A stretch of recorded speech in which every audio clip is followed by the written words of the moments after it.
tenemos el honor de dar la bienvenida al doctor Alejandro López Herman.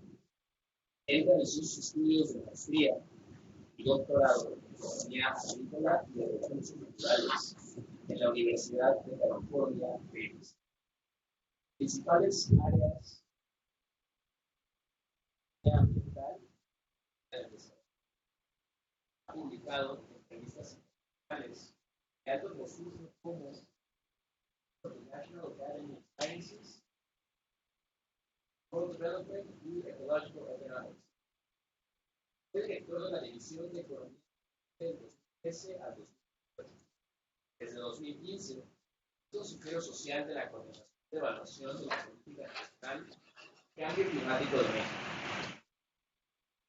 Es investigador nivel 3 en el Sistema Nacional de Investigadores SNI. Ha sido consultor para Banco Mundial, BID, CEPAL, Coneval, UNDP, WWF, entre otros. Gracias, doctor. Gracias.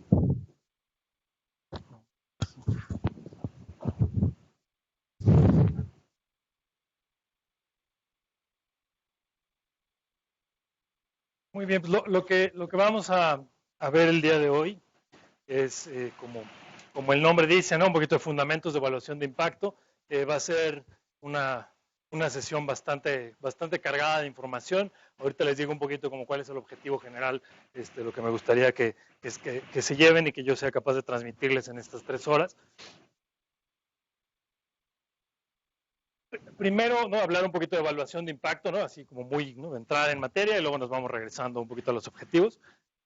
Cuando hablamos de evaluación de impacto, lo que queremos es, ¿no? Sabemos que las políticas o los programas de gobierno, ¿no? O de alguna ONG están diseñados con objetivos específicos en mente, ¿no? Digamos, generalmente tienen 2, 3 objetivos muy grandes, digamos, ¿no? Más allá de pequeñas metas, tienen pocos objetivos muy importantes. O, por ejemplo, un programa puede tener como objetivo principal aumentar el ingreso, ¿no? Mejorar la salud, mejorar el aprendizaje de los alumnos. Esas son así como a grandes rasgos los objetivos de los programas. Y lo que la evaluación de impacto busca es algo, ¿no? Que es muy fácil de decir, pero difícil de hacer, que es básicamente saber si los objetivos se alcanzaron, pero sobre todo si se alcanzaron debido al programa o a la política. No es solamente un tema de seguimiento de indicadores, que sí es importante. No, aquí es algo distinto, es no solamente si el indicador se movió hacia donde debía, sino si ese movimiento se debe al programa. Entonces tenemos que atribuírselos al programa. Ese es todo el chiste de evaluación de impacto, es poder hacer esta parte de la atribución. Dicho de otra manera, lo que queremos hacer es estimar si estos cambios en la variable que nos interesa, por ejemplo el ingreso, no hubieran ocurrido sin el programa. Entonces queremos poder decir que el programa es el que causó lo que estamos viendo.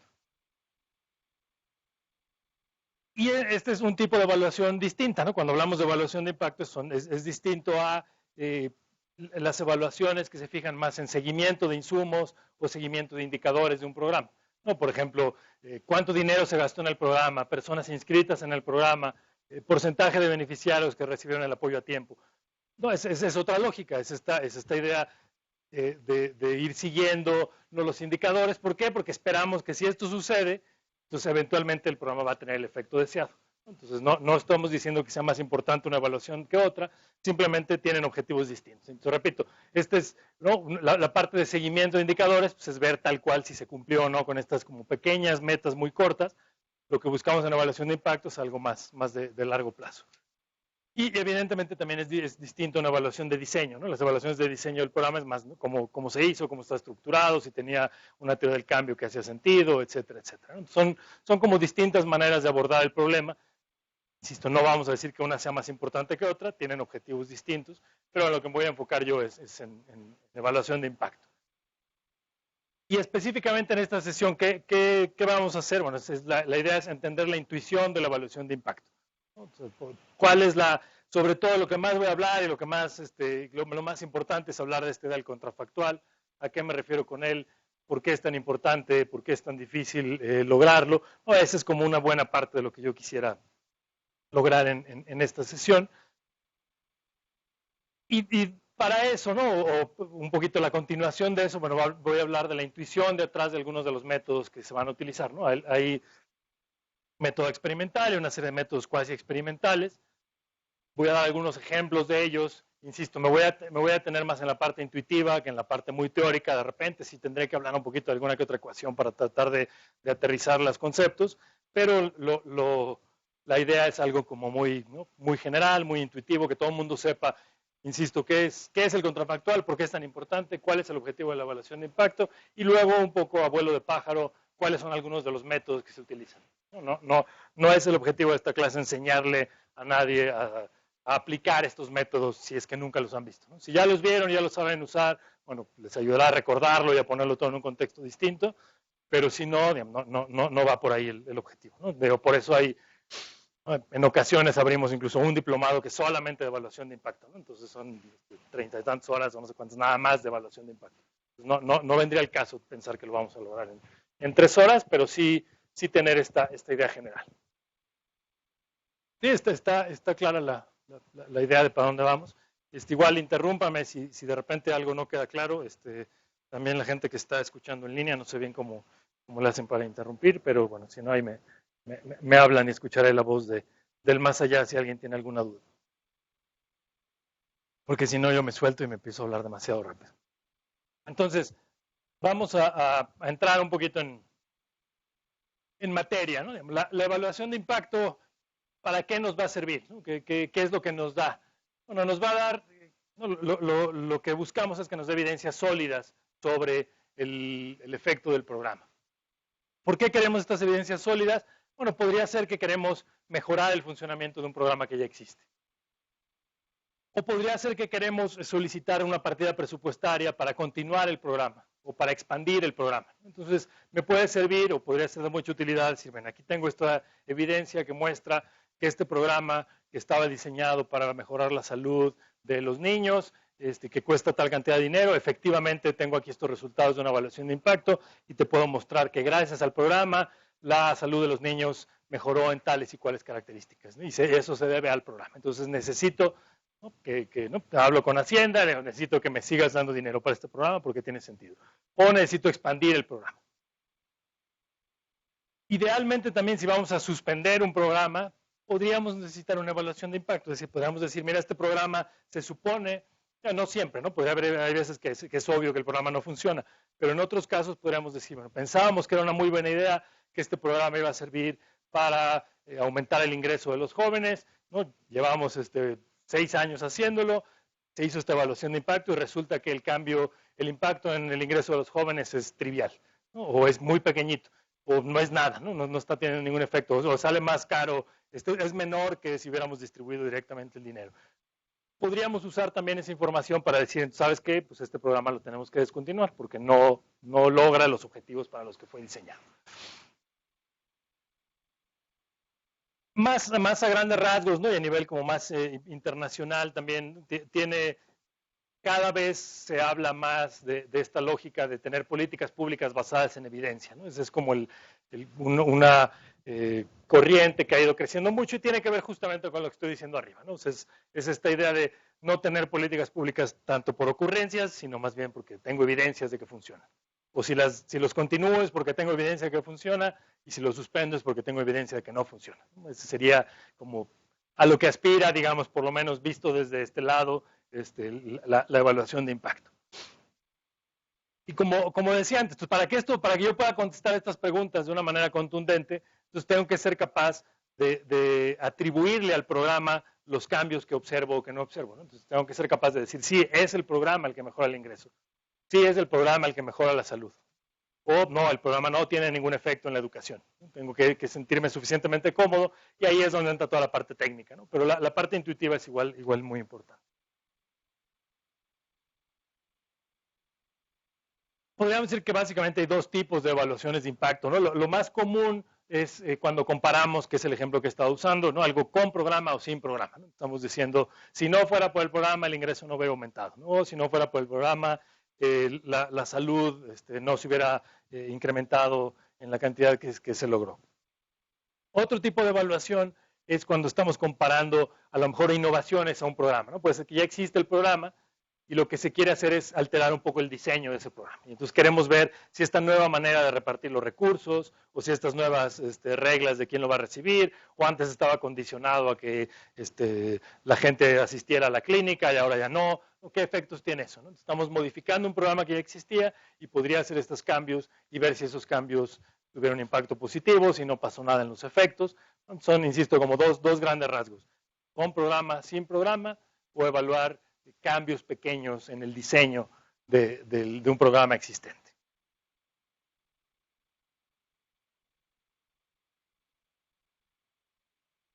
Entrando como en lenguaje más técnico, ¿no? Al final de cuentas, lo que nos interesa,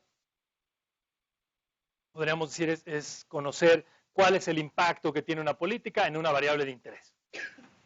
Queremos contestar, ¿no?, por la manera más general posible, cuál es el impacto o el efecto causal que un programa tiene en un resultado de interés, ¿no?, que puede ser ingreso, educación, etc. Entonces, como les decía al principio, los programas por lo general van a tener, o las políticas de gobierno, o los programas de una ONG, por lo general tienen 1, 2, 3 objetivos muy fuertes. Esos objetivos es a los que nos referimos como resultado de interés, ¿no? Quiero aumentar el ingreso, mejorar la salud, etc.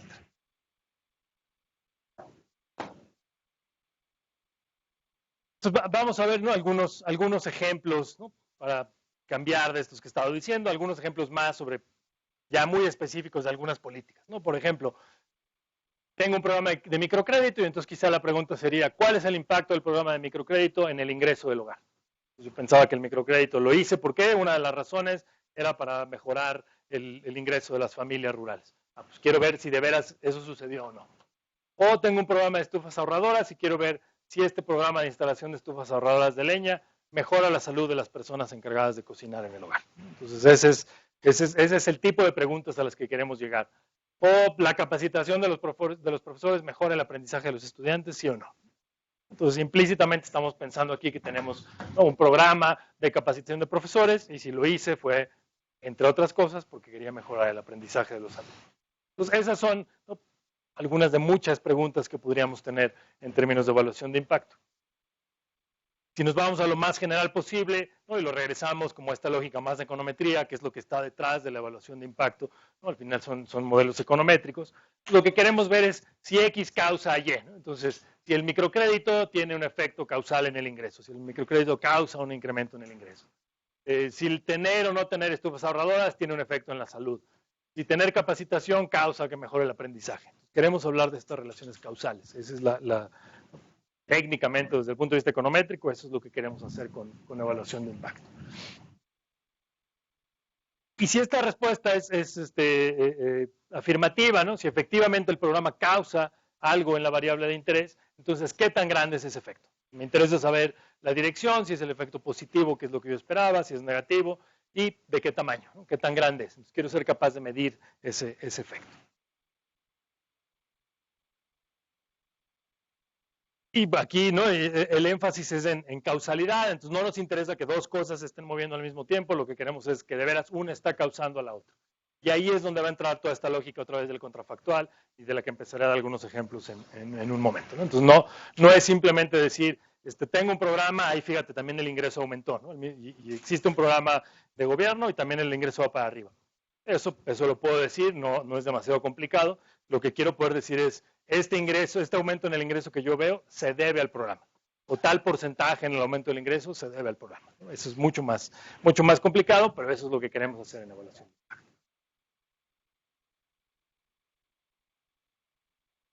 Entonces, como les decía antes, la clave de todo esto es lo que llamamos el contrafactual. ¿Qué es el contrafactual? Pues es básicamente qué habría pasado con los participantes en el programa si no hubieran participado en el programa.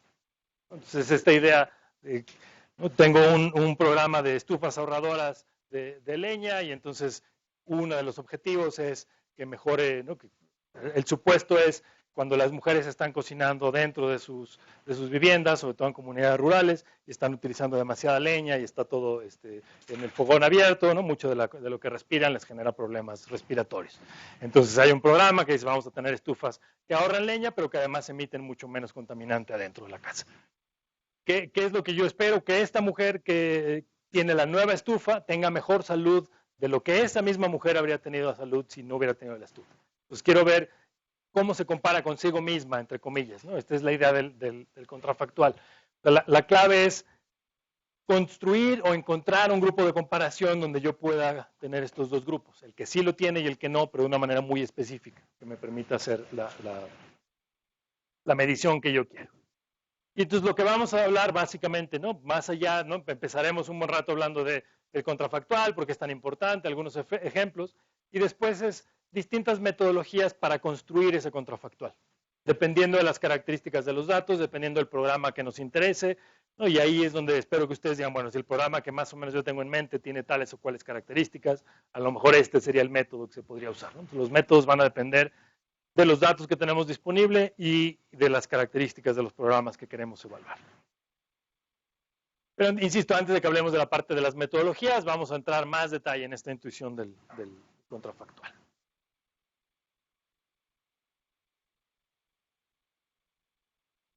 Entonces, imaginémonos, por supuesto, para poder medir, ¿no? Para poder hacer esta evaluación de impacto, primero tengo que tener indicadores, ¿no? Si no puedo medir ingreso, no puedo medir salud, no puedo medir aprendizaje, es prácticamente imposible hacer la evaluación de impacto, ¿no? No sé qué variable tendría que cambiar, no sé cuál es el indicador que se tiene que mover.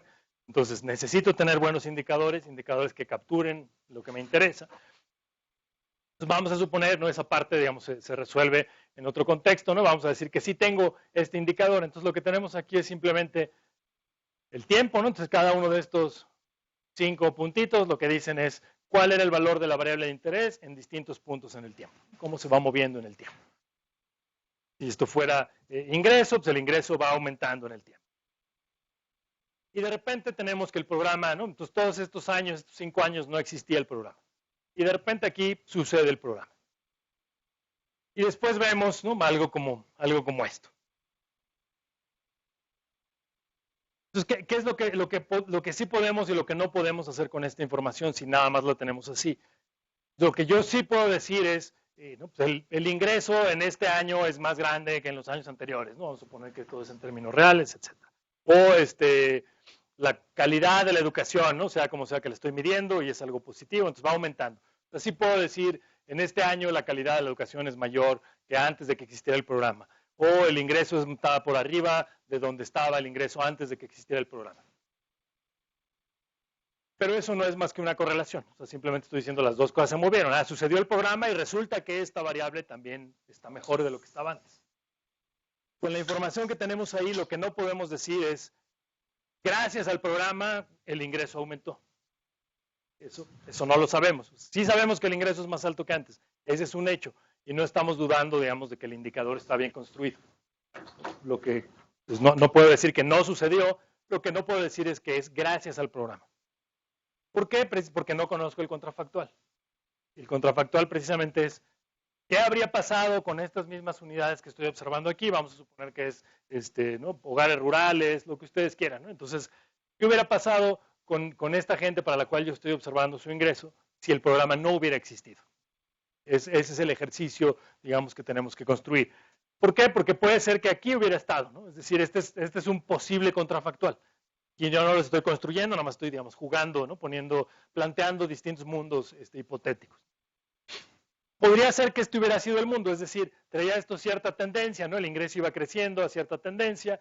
A lo mejor, ¿no? Cuando lo más natural sería decir, pues probablemente hubiera mantenido esa misma tendencia, ¿no? Ese es como el supuesto que estaría yo manejando ahí. Y entonces, si hago eso, lo que yo diría es, sin el programa, este ingreso en el último periodo que yo observo habría estado aquí, en realidad ahorita está acá, entonces este es el impacto del programa, ¿no? la brecha entre los dos. Insisto, pero si no tengo el contrafactual, no sé nada. O sea, sí sé que el ingreso mejoró, pero no puedo decir que fue el programa el que lo hizo.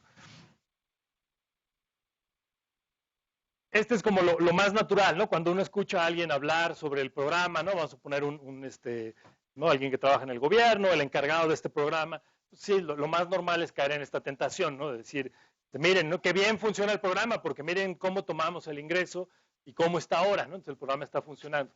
Entonces, es ¿no? natural un poco porque pensamos en este tipo de lógica, pero nada más por decirlo no quiere decir que sea verdad. ¿Por qué? Porque el contrafactual, no vamos a poner exactamente el mismo ejemplo, ¿no? Y la misma trayectoria, pero no sabemos si el contrafactual era este. Hay un mundo, dado que no lo observamos, puede ser que si el programa no hubiera existido, el ingreso hubiera aumentado mucho más rápido.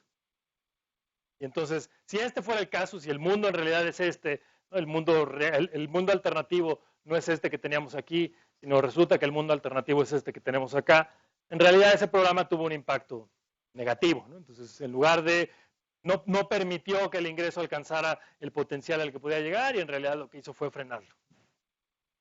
Aquí estamos especulando nada más, pero al final de cuentas eso es lo que hace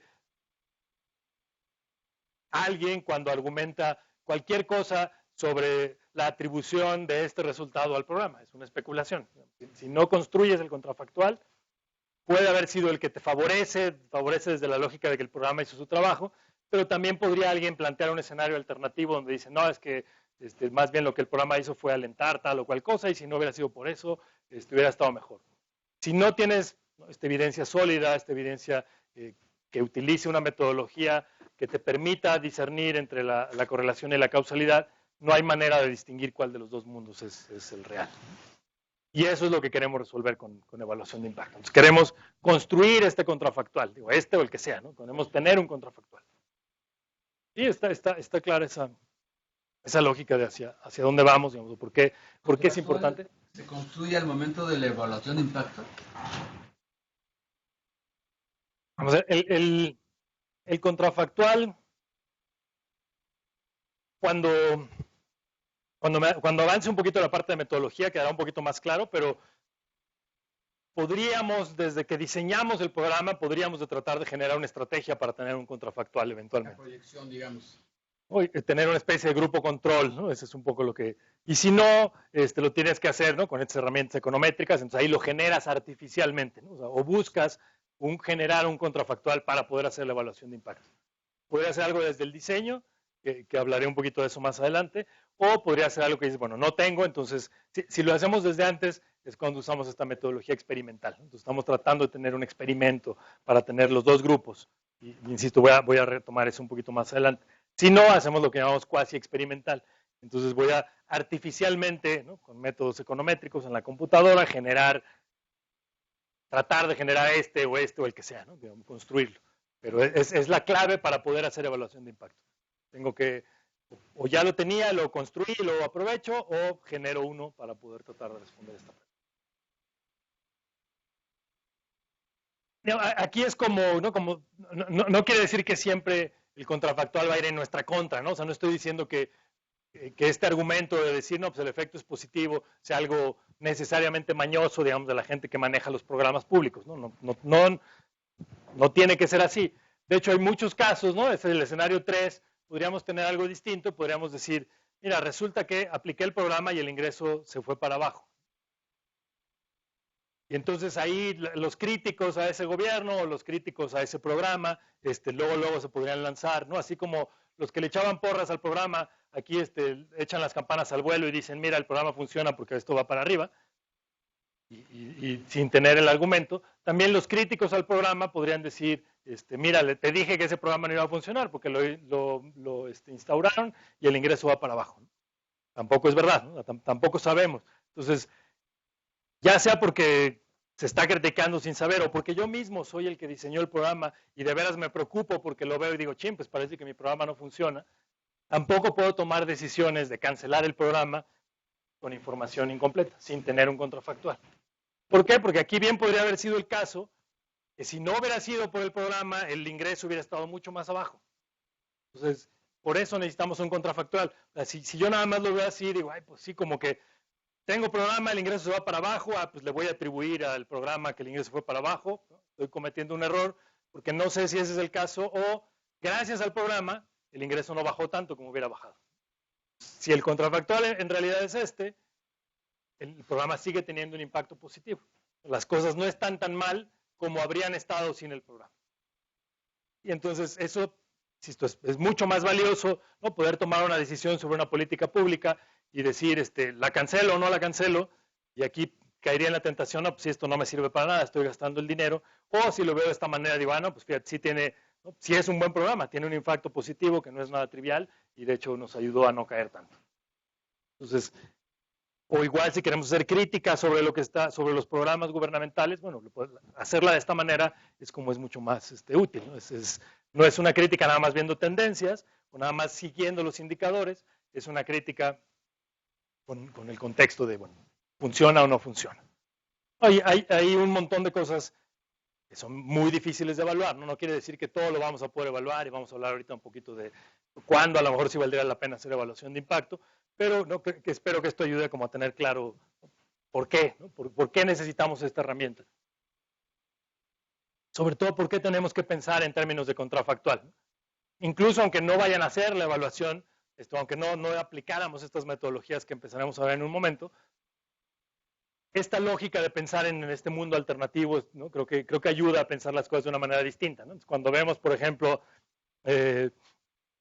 la pobreza no ha bajado prácticamente en los últimos 10 años, ¿no? Eso no nos dice, si es una mala noticia, quisiéramos que los porcentajes fueran menores, que hubiera menos gente, pero no directamente podemos decir toda la política social de los últimos 10 años no funciona, ¿no? A lo mejor alguna sí, otra no, pero no está esa información ahí. No, lo único que tenemos es un indicador, cómo se movió la pobreza en los últimos 10 años, más o menos igual que como estaba hace 10 años. ¿Cómo habría estado sin la política social? No tengo idea, no he hecho esa evaluación. Podría ser que hubiera estado mucho mejor o mucho peor. Ahí cada quien tendrá su hipótesis. El único punto aquí es, no es suficiente ver la tendencia, la serie de tiempo de un indicador, no es suficiente para hacer evaluación de impacto. Tenemos que ir mucho más a fondo. Sí, está clara esa idea. Entonces, no, lo que tenemos que hacer es, no, le llamamos técnicamente, lo que necesitamos es una estrategia de identificación. Es decir, algo que me permita identificar cuál es el efecto causal. Me permite identificar el efecto de esta variable X en Y o el efecto del programa en mi variable de interés. Como decía hace un rato, a veces, o más bien, todo va a depender de las características del programa, de algunas decisiones a lo mejor de qué puedo o qué no puedo hacer, qué es políticamente viable o no, qué me permite ¿no? las reglas del programa y demás, pero todo tiene que ver con esa lógica, ¿no? Entonces, a veces va a ser muy sencillo tener la estrategia de identificación, va a ser fácil tener un contrafactual, y otras va a ser muy complicado. A veces vamos a tener que usar métodos econométricos muy elaborados, y en otras bastará con una diferencia de medias. La idea un poquito de esta sesión es tener la intuición de cuándo basta con una diferencia de medias, cuándo sí podría hacer eso y cuándo me tendría que mover a un mundo mucho más complicado. Y dar una probadita de a qué me refiero con ese mundo más complicado. El punto al final del día, lo que nosotros queremos es poder generar un contrafactual, poder hablar de un efecto causal, y no nos interesa utilizar métodos sofisticados solamente por utilizarlos. De hecho, lo ideal es hacer el método más sencillo posible de acuerdo a las características de mi programa. A veces no se va a poder, me voy a tener que mover a cosas muy sofisticadas. Pero si pudiéramos hacer algo muy sencillo, sería lo mejor. En este contexto no se trata de presumir cuántas habilidades estadísticas o econométricas tengo, ¿no? Es utilizar el mejor método posible, dadas las características de mi programa y de los datos con los que cuento. Para ir formalizando un poquito algunas cosas, ¿no? Dejen ver un poquito terminología que tiene que ver con esta lógica de inferencia causal, o ponerle nombre y algunas letras, digamos, estas cosas. Entonces vamos a irle poniendo nombres a esto y vamos a decir que yo quiero evaluar el efecto que tiene un programa, ¿no? O un tratamiento en una variable Y. Y esa variable Y, vamos a decir que es el indicador de resultado, ¿no? En inglés le llaman el outcome del programa. Entonces yo quiero ver cuál es el efecto que el tratamiento o que el programa tiene en la variable de resultado o en el outcome. Entonces podemos pensar que tenemos dos mundos, ¿no? Entonces, tenemos un individuo al que vamos a llamar I, ¿no? Podría ser un hogar, una empresa, ¿no? Los programas, yo me voy a estar refiriendo mucho a hogares o a individuos, pero podría ser un programa que aplica a nivel empresa o a nivel clínica o a nivel escuela, ¿no? Y es la unidad para la cual aplica el programa. No tendría por qué ser un individuo, pero bueno, para este ejemplo vamos a decir el individuo. Entonces vamos a tener, esta es la variable que me interesa, entonces la variable Y. ¿Cuál es el valor que toma la variable Y para el individuo I? podemos tener dos realidades. Podemos tener que el individuo I no recibió el tratamiento, es decir, está en el grupo control, o el individuo I sí recibió el tratamiento, está en el grupo tratamiento. Esta nomenclatura, ¿no? y viene mucho de la parte experimental, que es lo primero con lo que empezaremos a hablar, y viene mucho del lenguaje de medicina. Entonces, esta lógica de un grupo control y un grupo tratamiento. Entonces, está inspirado todo el método experimental en esta idea de pruebas aleatorizadas con medicinas, ¿no? Y entonces a alguien le das el placebo, a alguien le das la medicina con el ingrediente activo y tratas de ver cuáles son los efectos y evalúas qué es lo que pasa. Y entonces, de esa manera puedes tener información, hacer inferencias sobre si la medicina funciona o no funciona. Es esa misma lógica la que está detrás de esto, con algunos pequeños matices que iremos viendo. Por eso tenemos, ¿no? El individuo puede o no estar recibiendo el tratamiento, programa, ¿no? La política. El tema es que no puedo observar al mismo individuo en el mismo momento en el tiempo con programa y sin programa, o con tratamiento y sin tratamiento. ¿No? Si tenemos a esta mujer, Luisa, ¿no? Que en su momento fue beneficiaria del programa Oportunidades. Entonces, si fue beneficiaria del programa Oportunidades, no puedo observar a esa misma persona sin el programa Oportunidades. Entonces, hay solamente una realización de este mundo, ¿no? Entonces, ya que Luisa recibió oportunidades, yo puedo observar su ingreso, ¿no? De ahí en adelante, su salud, el número de hijos, si sus hijos van a la escuela, todo lo que se les ocurra. Todo eso es en un mundo en el que ella recibió oportunidades. Idealmente, ¿cuál es el contrafactual ideal? Pues es que yo pudiera saber qué hubiera pasado con Luisa si no hubiera recibido oportunidades y pudiera medir esas mismas variables, pudiera ver cuál es el ingreso de Luisa sin oportunidades, el número de hijos, la educación de sus hijos, etcétera, etcétera, ¿no? Entonces, ver esos dos universos paralelos. Ese es el contrafactual. Lo voy a poder observar por construcción. Entonces, no, esa sería una posibilidad, sería si pudiéramos viajar en universos paralelos, entonces vería, ¿no? Cuando lo tiene y cuando no lo tiene, y entonces veo su historia de vida y la comparo, ¿no? ¿Cuál sería la otra, ¿no? Igual de imposible? Bueno, si tuviera un clon de ese individuo, ¿no? Que el clon recibe el programa y el otro no, entonces el trabajo también sería más sencillo, ¿no? Entonces, tengo las dos versiones de Luisa, a una le doy el programa y a otra no, y la única diferencia en sus vidas es que tiene o no tiene el programa. Como no lo podemos hacer, pues tengo que generar un grupo de comparación válido. ¿Por qué insisto en esta lógica del contrafactual? Porque al final lo que nos interesa al hacer evaluación de impacto, aunque sí vamos a hablar eventualmente de un grupo control y un grupo tratamiento, no es per se la diferencia en cómo le fue al grupo tratamiento y cómo le fue al grupo control. En realidad lo que yo quiero es cuál es el efecto que el programa tiene en la gente que recibe el programa. Es decir, ¿qué le hubiera pasado a esa misma gente sin el programa? Entonces eso es lo que lo vuelve más complicado.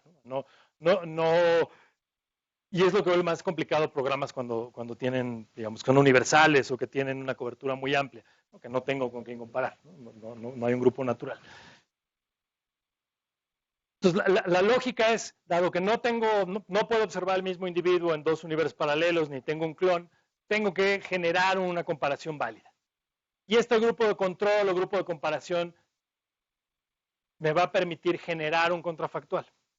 Desde la lógica de decir qué hubiera podido pasar con los individuos que recibieron el tratamiento en caso de que no lo hubieran recibido. Eso es lo que yo quiero. ¿Qué le hubiera pasado a esta persona sin el programa? Y como no puedo observar el universo paralelo, voy a tener que generar un grupo de control. A alguien más me va a tener que servir para poder decir, ¿no? como una proxy de qué hubiera pasado con esto. Ahora, ¿cuáles no son buenas comparaciones? ¿No? ¿Cuáles son no buenos contrafactuales? Bueno, ya vimos uno hace un momento, que es esta comparación antes-después, ¿no? Entonces, el tiempo por sí solo, perdón que me regrese, esta lógica por sí misma no es un contrafactual, ¿no? O sea, no, este año no es un contrafactual de este otro. ¿Cómo estaba la gente en el pasado? Por sí solo no es un buen contrafactual. ¿Por qué? Porque un montón de cosas van a cambiar en el tiempo, no solo el programa. ¿Qué otra cosa no es un buen contrafactual en general?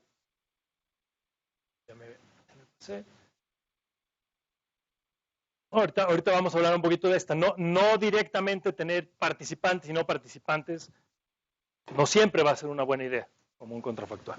Solo en ciertas circunstancias. Entonces, irnos hacia atrás, el antes-después por sí solo no necesariamente es un buen contrafactual. y comparar tratamiento contra control no necesariamente es un buen contrafactual, dependiendo de cómo lo hagamos. Ahorita aclaro a qué me refiero con esto. Déjenme ver un poquito más de terminología. Entonces, vamos a decir también, ¿no? Ya tenemos nuestra variable de outcome, ¿no? La Y, el ingreso, la salud, lo que ustedes quieran. Y vamos a tener también esta otra variable binaria, ¿no? Que puede tomar el valor 0 o 1. Y vamos a decir, la variable W para el individuo I va a valer 0 si ese individuo está en el grupo control. La variable W para el individuo I va a valer 1 si ese individuo está en el grupo tratamiento. Si W es 1, estoy en el grupo tratamiento. Si W para mí es 0, yo estoy en el grupo control. Entonces, es nada más para separar a los grupos en dos.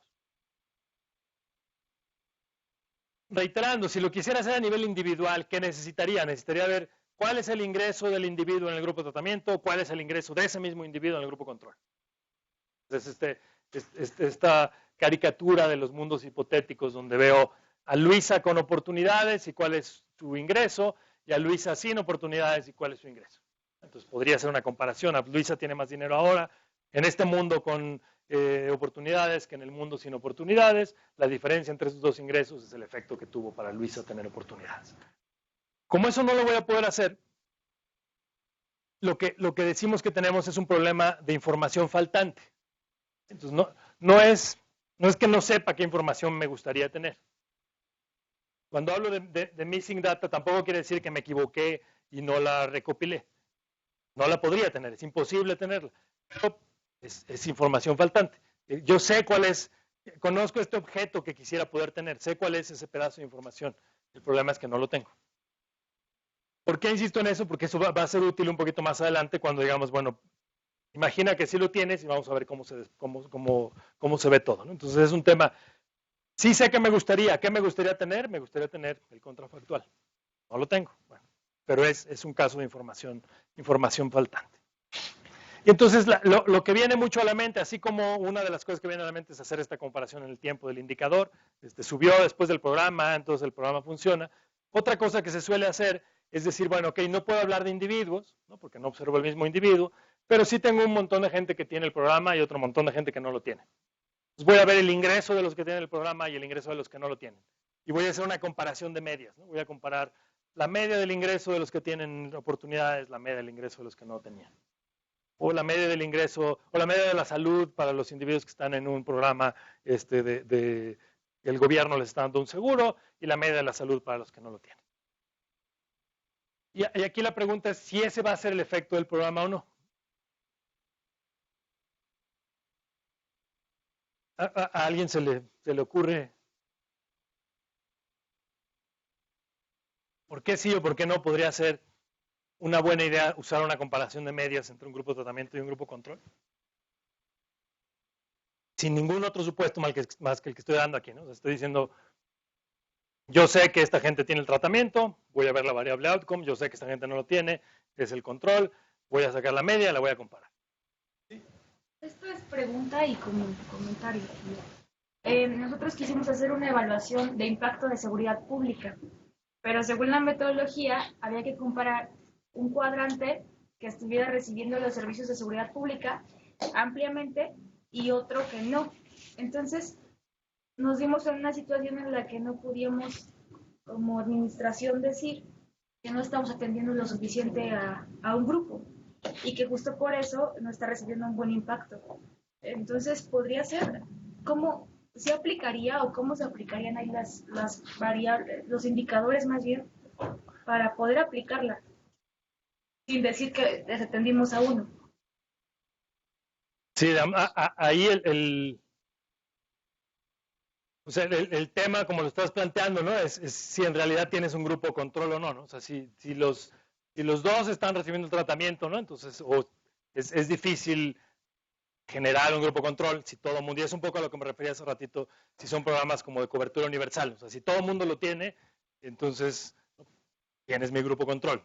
O si todo el mundo tiene algún servicio de seguridad, en ese contexto, y qué bueno que haces la pregunta porque puede hacer un pequeño matiz, aquí estoy hablando como si los programas fueran, ¿lo tienes o no lo tienes? ¿No? Que facilita la lógica de la exposición y en términos, digamos, didácticos, pero muchos programas puede ser un tema más de intensidad, ¿no? Que ahí te puede ayudar un poco, ¿no? O sea, es quién tenía, si puedes jugar no hay nada de vigilancia, seguridad o lo que sea, sino hay distinta, ¿no? En uno había más que en la otra. Y entonces puedes jugar con la intensidad del tratamiento. Que en uno había más intensidad que en otro, no hay más presencia que en el otro. Y se puede aplicar más o menos la misma lógica de lo que tenemos aquí. No, insisto, no tiene que ser tienes o no tienes, sino tú tienes un poco más y tú tienes un poco menos, entonces voy a ver si ese un poco más hace una diferencia. Es menos limpio el análisis porque entonces ya es un tema más como de grados, ¿no? Ya no es tanto funciona o no el programa, sino es si vale la pena incrementarlo o no. Tendríamos que platicar un poquito más exactamente el contexto de lo que ustedes tienen en mente, ¿no? Pero de entrada sí suena como, bueno, es difícil encontrar el control.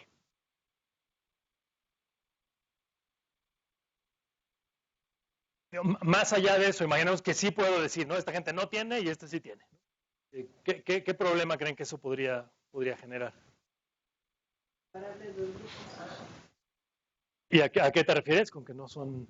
Si en un grupo tenemos a una Luisa, necesitamos que en el otro grupo su correspondiente, digamos, sea similar a ella en varias variables de interés. Si no es similar, entonces ya no es el clon de Luisa que quisiéramos, sino es alguien más. Entonces, en principio, ese es el problema con comparaciones de medias. Si nada más hablamos, como yo lo dije ahorita, ¿no? O sea, es que tengo un grupo de gente que tiene y otro que no.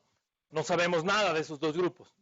Y lo más probable, bueno, puede ser que tengamos ese tipo de problemas, ¿no? Entonces, a eso le vamos a llamar sesgo de selección.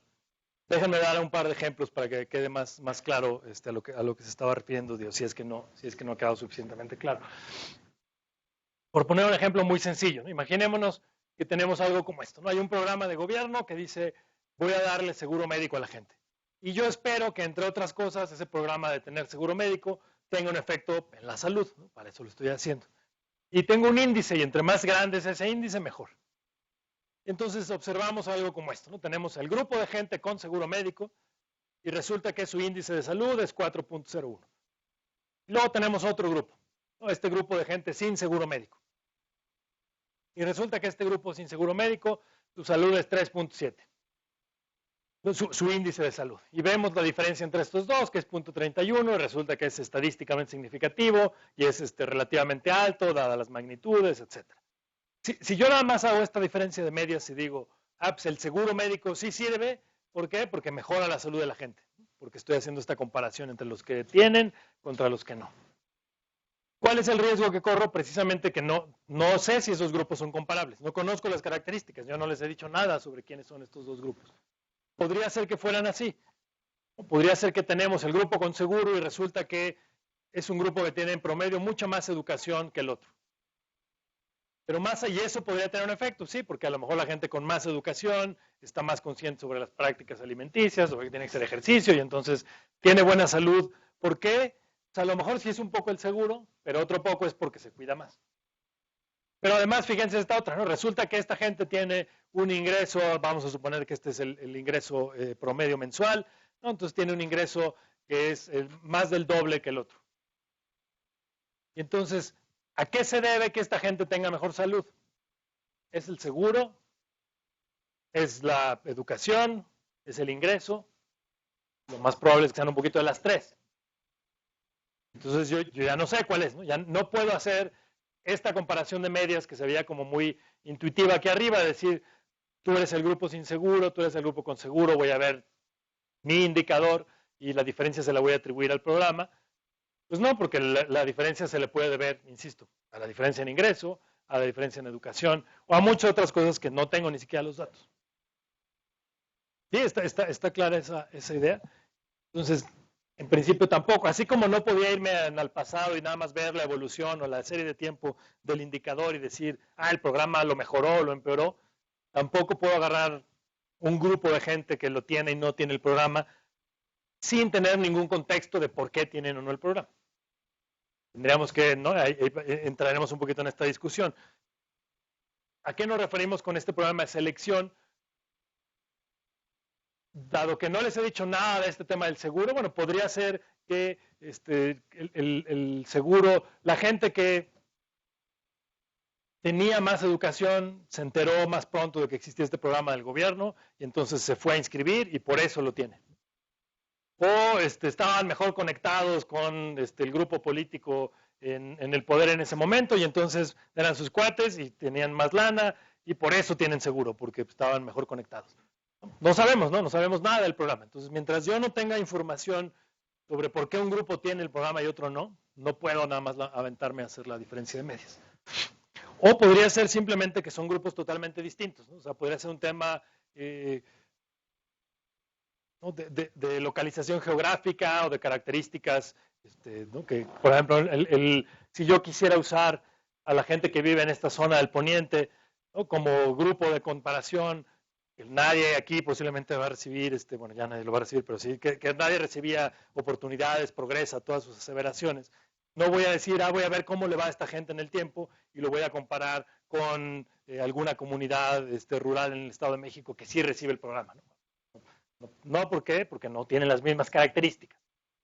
¿Qué necesitaría? Necesitarían por lo menos tratar de generar un grupo control que tenga las mismas características en estas variables que yo observo del grupo que recibe el tratamiento. Entonces, si yo conozco que este es el grupo de tratamiento, no lo puedo comparar con lo tengo que comparar con un grupo que no tenga seguro, pero que tenga un ingreso que no es distinto de que tenga una educación que no es distinta de esta y una edad que no es distinta de esta, etc. Tendría que generar un contrafactual.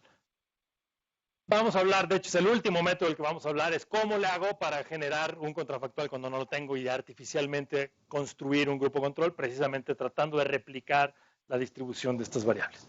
O sea, esa es una posibilidad. Hay otra que es más sencilla, que es con la que empezaremos, que es esta idea experimental. La idea experimental es que yo asigno el programa de manera aleatoria. Entonces, ahorita entraré con eso. Pero bueno, está clara esta idea del problema de por qué no puedo usar una media y qué errores podría estar cometiendo si nada más me voy por fijarme en los promedios del indicador. De cómo se... perdona, o sea, estas otras variables que pueden tener un impacto, o sea, pueden parecer muy bien, como edad, educación, etcétera, pero no sé si siempre son tan evidentes y como para saber elegir cuáles pudieran ser relevantes, si ahí entra como un buen conocimiento también de la teoría causal, o sea, o no, no sé, quizás también afecta el porcentaje, o sea, de mujeres de puestos de posición de poder, o sea, X, ¿no? O sea, cualquier cosa, como para saber qué otras variables tenemos que incluir en este análisis. ¿No? Sí, mira, ahí te contesto como en dos partes. Una, el problema y otra como la solución, ¿no? Para que tengamos un problema, ¿no? Para que esto no funcione, es relativamente fácil argumentarlo porque basta con una de estas variables, ¿no? Entonces, digamos, no pueden existir un montón, como tú dices, pero yo ya, con saber que existe esto y que no son iguales en esto, ya de entrada sé que no puedo hacer una diferencia de medias, ¿no? Pues no tengo que irme, digamos, a toda esta parte exhaustiva. Ya la parte que quería, digamos, yo enfatizar en este momento es el problema de utilizar la diferencia de medias, ¿no? Porque pueden ser variables que observas, pero también pueden ser unas que no observas y unas que ni se te han ocurrido, ¿no? Y que están haciendo y que tienen que ver a lo mejor con comportamiento, ¿no? Por eso yo traía este tema de si hay relación con los grupos en el poder, ¿no? O si soy muy emprendedor, ¿no? Y entonces que sea lo que sea que eso signifique, ¿no? Si soy muy prendido, ¿no? Y entonces gracias a eso me entero de que hay un programa del gobierno. Y gracias a eso también estoy siempre viendo a ver cómo me mantengo en forma, ¿no? Entonces esas cosas complican un montón la comparación de medias. Ahora, si yo quisiera usar este método, que les digo, vamos a ver más hacia el final, que lo que trata de decir es voy a ahora sí hacer una lista de todas las variables que podrían afectarlo y voy a tratar de compararlas, adelantándome, digamos, a la final de hoy. Ese es uno de los grandes problemas de ese método, que es el método de Propensity Score Matching, que posiblemente va a haber una o dos variables que no se me ocurrieron y esas también eran importantes y no hice un balance en esas, o sea, no generé un grupo control tomando en cuenta estas otras cosas, ¿no? ¿De dónde las trataría de sacar para hacerlo lo más completo posible? Sí, tendría que tener una especie de teoría del cambio, por lo menos decir, bueno, ¿qué le puede pegar a esto? Pues todas estas cosas. Pues tengo que controlar por todas esas. y tengo que asegurarme de que en el promedio todas sean iguales. Pero siempre va a haber alguien que te diga, pero hay una no observada, que no tienes el dato y entonces de todas maneras no estás controlando por eso no observado. Y te van a decir, pues no está bien tu evaluación de impacto otra vez. Entonces es bien complicado. Sí, queda claro el... Y precisamente por lo complicado es que, bueno, que tomó mucha fuerza esta parte experimental, insisto, de la que ya hablé, aunque todavía no he entrado en detalle, ¿no? Porque trata de hacerlo lo más limpio posible sin tener que recurrir a tantos supuestos. Bueno, seguimos todavía en esta parte del problema, ¿no? Vamos a ver otro ejemplo rápidamente de por dónde podríamos tener estos problemas al comparar dos grupos. Imaginen que alguien dice, bueno, vamos a comparar si tener libro de texto en las escuelas ayuda en el aprendizaje. Entonces hay por ahí distintas teorías que dicen que sí, que deberías tener un libro de texto oficial para poder mejorar el aprendizaje. Y tenemos datos de escuelas en una región, ¿no? Y algunas escuelas tienen libro de texto y otras no. Y entonces podríamos estimar, ¿no? Entonces este ejemplo lo pongo para reafirmar un poquito el ejemplo anterior, pero sobre todo para meter una terminología más formal, que ¿no? Igual depende qué tan inclinados están a cosas matemáticas o estadísticas, ¿no? Les puede parecer más o menos fea, pero bueno, la intuición es lo importante y me va a servir a mí un poquito para formalizar algunas cosas. Entonces, ¿qué es lo que estamos midiendo? Cuando hacemos una diferencia de medias, lo que estamos midiendo es esto que se llama el efecto promedio del tratamiento. Entonces, estoy comparando cuál es el valor esperado de mi variable de interés, ¿no? De la variable, en este caso, aprendizaje, rendimiento, como ustedes quieran medirlo. ¿Cuál es el valor esperado de esa variable aprendizaje, dado que estoy en una escuela que tiene libros? Y se lo voy a restar al valor esperado o al promedio de esa misma variable, dado que estoy en una escuela sin libros, ¿no? Entonces, eso es lo que hago cuando tomo una diferencia de medias. Entonces, estoy diciendo, voy a ver un grupo y lo voy a controlar contra el otro. Y eso es lo que hacemos. Entonces, insisto, estamos comparando el grupo tratamiento con el grupo control. Como les decía antes, eso no es realmente lo que yo quiero estimar. Eso es algo que me puede servir. Lo que yo quiero estimar, en realidad, es qué diferencia hacen los libros de texto en los que lo usan. Es decir, a mí me interesa el grupo tratamiento. El control, tengo que ver si lo invito o no, ¿no? Ya vimos, en este caso que teníamos aquí, no gané demasiado invitando al grupo control, porque de todas maneras no puedo hacer una evaluación de impacto. Si voy a invitar a un grupo control, es porque me va a ayudar a generar el control factual. No es porque en sí mismo me interese el grupo control. ¿Qué me interesa, insisto aquí, es si los libros hacen diferencia para aquellas escuelas que lo usan? El problema es que si saco una diferencia de medias, igual como lo teníamos con el caso de la salud, dado que no les dije nada sobre el contexto de estas escuelas, bueno, ¿por qué tienen libro de texto unas y otras no? Entonces, no, podría ser que en las escuelas que tienen libro de texto es porque un grupo importante de los padres de familia están muy preocupados por la educación de sus hijos, están muy involucrados, y entonces como están muy involucrados, alguno de ellos leyó un artículo científico por ahí que hablaba de lo importante que eran los libros de texto. Entonces fue y se reunió con la mesa de padres de familia, los convenció y fueron todos a pedirle al gobierno que les diera libros de texto o compraron libros de texto ellos mismos. Entonces por eso tienen libro de texto. Pero ¿qué esperaríamos de ese grupo de papás? Pues que probablemente así como se tomaron la molestia de leer el artículo científico y de hacer todo este relajo, pues probablemente también en las tardes estudian con sus hijos. No todos, pero algunos de ellos.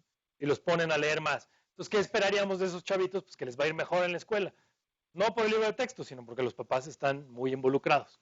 Entonces tenemos otra vez este problema de contaminación.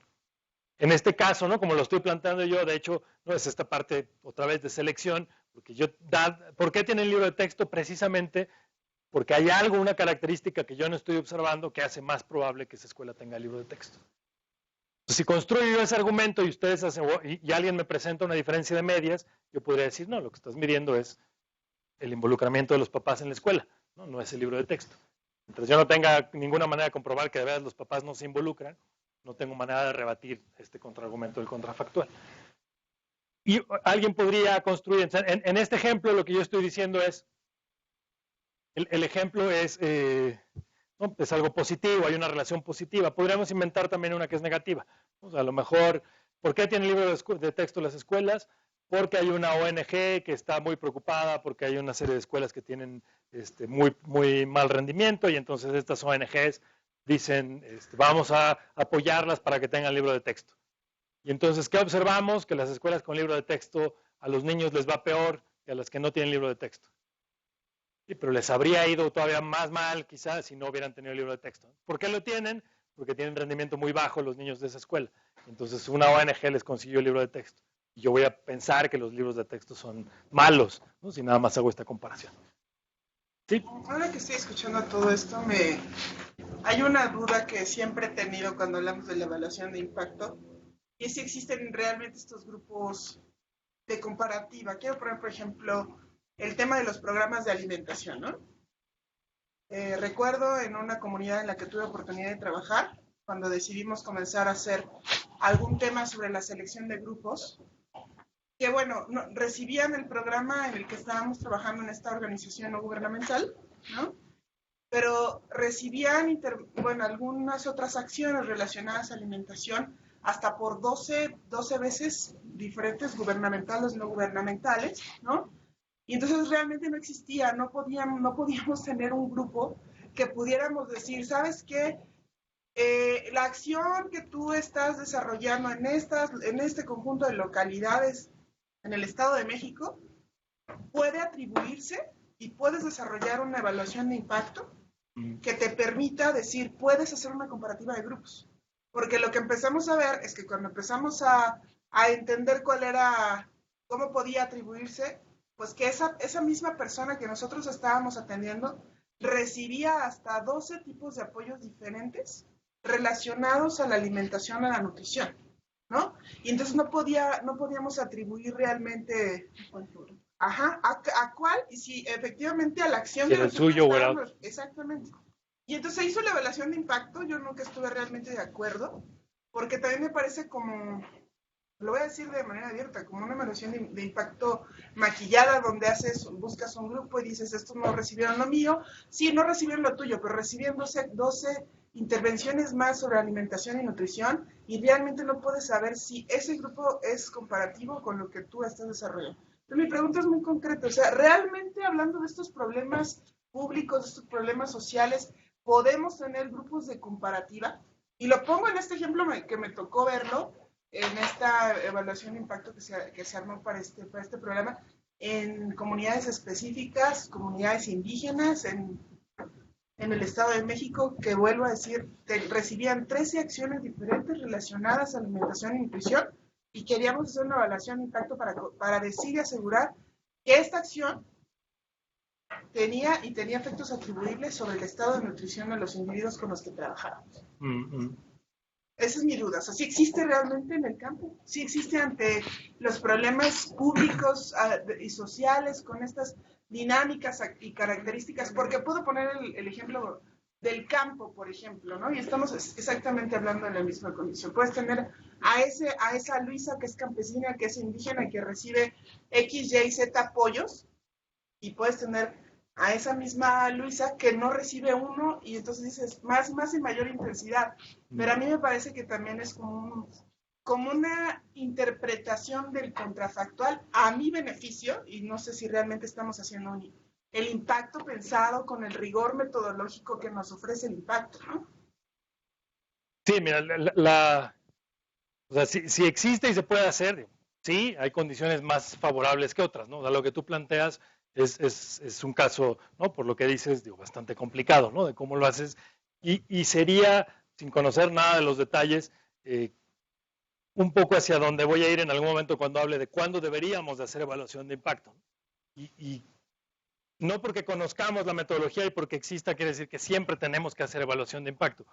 Hay veces que a lo mejor es tan complicado y está todo tan enramado que de repente dices, bueno, no voy a poder realmente separar el efecto de una cosa con la otra, porque posiblemente si no lo recibe uno, lo va a recibir de todas maneras otro miembro de la familia, etcétera, etcétera. O sea, ahí podría decir, bueno, ¿para qué? Uno tiene que pensar un poquito por qué quiero hacer la evaluación de impacto, ¿no? Y ahí algunos de los casos, por eso es los que ponía aquí, no es lo único, yo voy a regresar a ese tema de cuándo hacerla o por qué. ¿No? Si es adelantándome otra vez un poquito, tiene que ver también con, ¿no?, qué tan grande es presupuestalmente. Quiero cancelar el programa, lo quiero mantener, necesito tomar estas decisiones, bueno, más allá de si puedo o no contestar la pregunta, ¿no? Como que no siempre vale la pena hacer una evaluación de impacto. Y si los casos son tan complicados como el que planteas, bueno, no quiere decir que sea imposible, tendría uno que echarse un clavado a ver exactamente los detalles y ver si de veras hay un impacto marginal, ¿no? Que es lo que tendrías ahí, o sea, ver si vale la pena tener el programa 13 en esa comunidad o no, ¿no? ¿Cuál es el valor agregado de ese?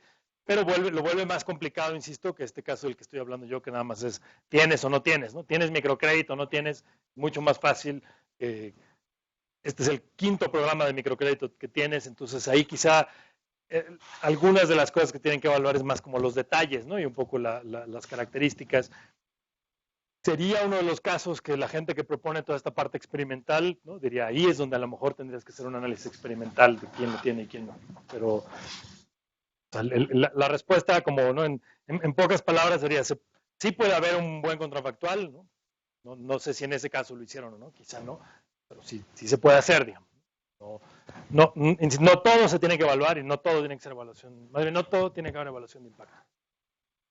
Muchas veces, como dices, a lo mejor nomás estás, no va a tener realmente un valor que estás haciendo si no hay manera de separar los efectos de un programa y del otro.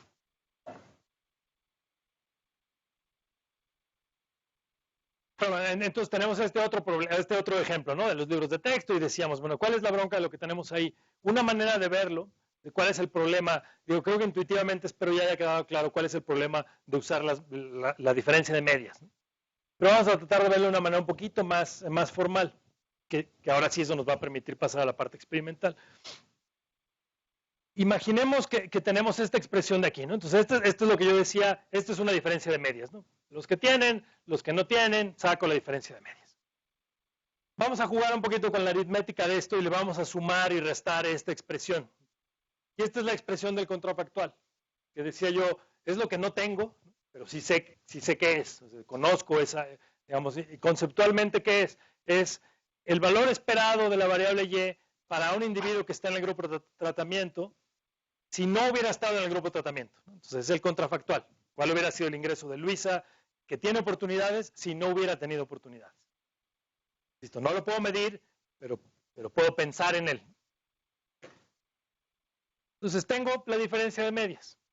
A esa diferencia de medias le voy a sumar y le voy a restar este término que no observo, pero que sé lo que es.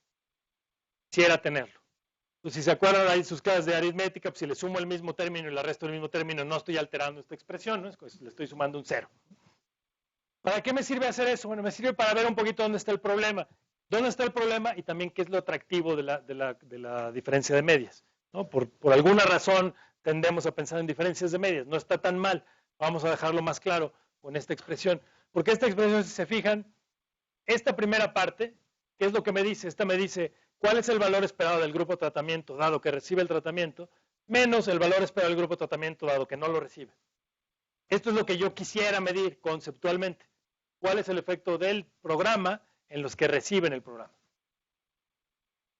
Entonces, a eso, ¿y qué es esto otro? Pues este es el otro término. Esto es lo que vamos a tener un sesgo. Entonces, este término es lo que llamamos el efecto promedio en los tratados, en los que reciben el programa. Esto es lo que yo quisiera. ¿Cuál es el efecto que los libros de texto tienen en quien recibe el libro de texto? Si saco una diferencia de medias, entonces, adentro de esa diferencia de medias, por decirlo de alguna manera, está lo que yo quiero medir y además está un sesgo. Entonces, las dos cosas es lo que me dicen, pues ya el valor de la diferencia de medias no te sirve. Tienes lo que quieres, pero tienes otro pedacito. Que no es otra cosa más que lo que hemos estado diciendo hace rato. Es decir, si hablamos del programa de seguro médico, pues sí tengo el efecto del seguro médico en los que lo reciben, pero también tengo las diferencias que de por sí tenían. Por ejemplo, estas diferencias porque estos cuates tenían mejor ingreso que los otros. Entonces el ingreso tenía un efecto en el seguro, en la salud. Entonces estoy juntando el efecto del programa o del tratamiento con cualquier otro sesgo porque los grupos son distintos. Como los grupos son distintos, tengo algo más complicado. Entonces, esto es esta idea del sesgo de selección. Es este problema de tenían más ingresos los que tienen seguro médico, o es el problema de ¿por qué tengo el libro de texto? Ah, lo tengo porque los papás de esos niños están muy involucrados en la educación de sus hijos. Esa idea de los papás de los niños están involucrados en la educación de sus hijos, y eso implica que a los niños les va a ir mejor en la escuela porque los papás están con ellos estudiando. Ese es el sesgo que le estamos metiendo en mi medición, porque yo nada más mido el rendimiento escolar. Sí veo el efecto del libro de texto y también veo el efecto de que los papás están ahí sobre los niños, ¿no? Ese es el sesgo. Entonces, ¿cuál es el tema? Que quisiéramos deshacernos de esta parte, quisiéramos controlar este sesgo para poder solamente obtener el efecto del programa en los que lo reciben. Esto ya lo había dicho, era este caso del libro de texto. Entonces tenía un caso donde sin libro de texto los alumnos reciben mejor, que es el efecto positivo cuando los papás se involucran. O podríamos decir que es porque las comunidades están marginadas y entonces el efecto es negativo, ¿no? Digamos, da un poco igual. El tema, el problema es que no es cero. Lo que vamos a tener es, en la mayor parte de los casos, estos valores no van a ser iguales. Es decir, yo no conozco, ¿no?, el contrafactual, entonces no puedo decir que va a ser igual al otro y siempre tengo un sesgo, o casi siempre tengo un sesgo. Entonces no sé qué tanto la diferencia entre el grupo control y el tratamiento se debe al programa o se debe al sesgo. Se debe a que son distintos los dos grupos, no son comparables y entonces no sé qué es lo que estoy midiendo. Entonces, todo otra vez, ¿cuál es el objetivo? Pues controlar esto. Como les decía, aquí es como me adelanté un poquito, pero bueno, es un buen momento. Bueno, ¿cuándo hago una evaluación de impacto? Más allá de los problemas que puede tener, ¿no?, en términos de si de verdad lo voy a poder hacer, en muchos casos es costosa, y es costosa, ¿a qué me refiero con eso? Pues tiende a ser costosa relativa al costo del programa, no es algo trivial. Sobre todo si tengo que recopilar datos, no, si voy a contratar a un consultor que la va a hacer, entonces no va a salir barata la evaluación de impacto. O tengo que hacer toda una estrategia, como los experimentos que hablaremos en un momento. Entonces, ¿por qué la voy a hacer? Podría valer la pena, insisto, si quiero ampliar el programa o suspenderlo, a lo mejor quiero ver si funciona o no funciona. Si es un programa que tiene un presupuesto muy grande, pues probablemente también vale la pena, ¿no?, porque se me está yendo un montón de dinero, estoy hablando como si fuera el gobierno, o un presupuesto muy grande de la ONG, ¿no? Entonces, mucha lana estamos metiendo en este programa, quiero estar seguro que de veras funciona. Pero ¿qué pasa si hay evidencia de un programa muy parecido, o el mismo programa funciona en el estado vecino y tiene las mismas características, ¿no?, y ya lo evaluaron? Bueno, yo no lo voy a evaluar aquí. Ahí es una cuestión de criterio, ¿no? Tendríamos que ver exactamente a qué nos referimos con una situación similar. Pero podría ser que es el mismito programa que se aplicó en Perú y las condiciones en el lugar donde yo lo estoy aplicando en México son igualitas a las que tenían allá y ese lo evaluaron y funcionó muy bien. No tendría mucho sentido volver a gastarme todo el dinero en hacerlo. Depende, insisto, en qué hablamos de similar. O le voy a modificar algo o no. Y una muy importante que va un poco a la pregunta que hacía su compañera atrás. Bueno, ¿tengo el tiempo, tengo el dinero, tengo realmente los datos necesarios para hacer esa evaluación o no? Si no tengo el tiempo y no lo puedo hacer, si los datos son imposibles de conseguir o no va a estar, bueno, ¿para qué hago una evaluación de impacto que no va a funcionar? Insisto, sí hay una moda de toda esta cosa de evaluación o políticas basadas en evidencia, pero tiene que ser en evidencia, no en ocurrencias, ¿no? Entonces, si es evidencia, y si tengo el tiempo, tengo el dinero, tengo los datos para hacerlo, vale la pena. Si no, no me meto en esas broncas. Entonces, ahora sí, todo este rollo ha sido, ¿no?, el contrafactual y por qué dónde está el sesgo de selección, cuál es el problema. Y me gusta tardarme un buen rato en eso porque al final creo que es la parte como más importante, ¿no?, de tener claro ¿por qué no podemos hacer evaluación de medias directamente y por qué no podemos nada más ver el indicador en el tiempo? Ese es como el mensaje más importante de esto, ¿no? O sea, no tener cuidado y pensarlo con un chip distinto, ¿no? ¿Qué error podría estar cometiendo si nada más hago la comparación de medias, o qué error podría estar cometiendo si hago la diferencia en el tiempo? Esperando que eso haya quedado claro, déjenme hablar un poquito del enfoque experimental antes de que tomemos un break. El enfoque experimental, implícitamente ya lo introdujimos porque estamos hablando de esta lógica, como les decía, tratamiento y control. Entonces, esta lógica de medicina, que es de donde se retomó esta manera de evaluar. Se le conoce, ¿no?, como RCTs, probablemente escucharon en algún momento esta idea de los Randomized Control Trials, o en español no hay como un nombre tan catchy, pero es método de asignación aleatoria, ensayos aleatorizados controlados, o enfoque experimental. ¿Por qué es tan atractivo? Porque la idea es muy sencilla, ¿no? Es muy difícil aplicarlo en la práctica, no estoy diciendo que sea fácil, y vamos a hablar un poco de las complicaciones que puede tener, las limitaciones, pero si lo hicimos, si se pudo hacer bien, o si funcionó bien, es muy fácil evaluarlo. ¿Por qué? Porque la intuición básica es, yo quiero aplicar un programa, y entonces lo que voy a hacer es, desde que diseño el programa, y desde antes de que el programa exista, yo lo voy a diseñar de manera experimental. Entonces voy a tener un grupo control y un grupo de tratamiento. Y yo los voy a definir. Entonces ya no voy a tener que construirlos. ¿Qué quiere decir? Pues que voy a tomar una población, ¿no? Entonces yo sé cuál es la población que es sujeta a ese programa o a la que yo le quiero dar ese programa. Y entonces vamos a suponer que tengo para darle, ¿no?, que quiero darle el programa a 500 personas y el grupo objetivo, pero el grupo que tendría derecho a ese programa son 1000. Entonces yo puedo decir, bueno, de manera aleatoria, voy a escoger quién sí y quién no. 500 lo van a recibir y 500 no.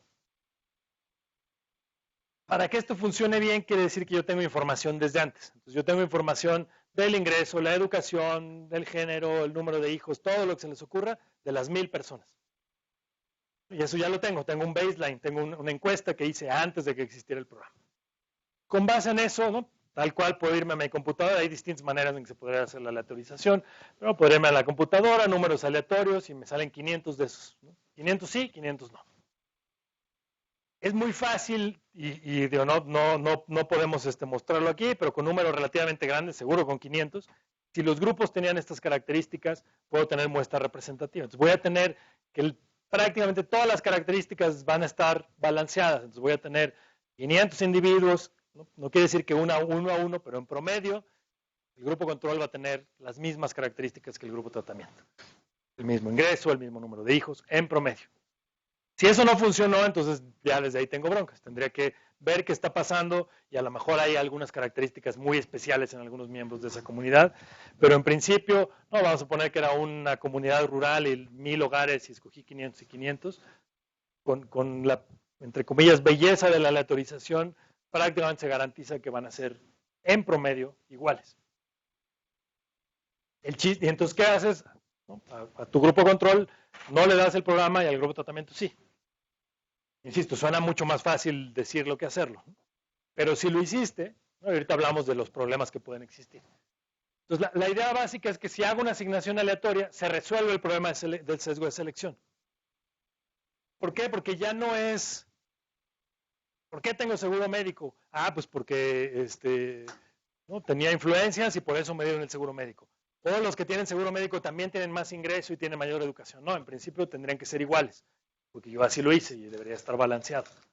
¿Por qué tienen libro de texto las escuelas? No, pues que porque si los papás, no, ellos no hicieron nada. Yo decidí quién tenía libro de texto y quién no. Si agarré el mismo ejemplo, imagínense que no eran individuos, eran 1000 escuelas y a 500 les di libro de texto y a otras 500 no.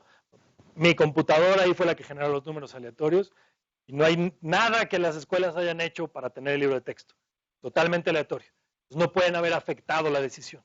Entonces el argumento sería, si se hizo bien, que la única diferencia a nivel grupal entre el grupo control y el tratamiento es que uno tuvo el tratamiento y otro no. Y eso quiere decir, entonces, que esta expresión del sesgo de selección que teníamos antes va a desaparecer. Porque lo que estamos diciendo es, si en el programa, ¿no?, aquí nadie tiene el programa, antes de que el programa existiera, el valor esperado de la variable de interés tendría que ser el mismo. Tenían en promedio la misma educación, el mismo rendimiento escolar, en promedio la misma salud.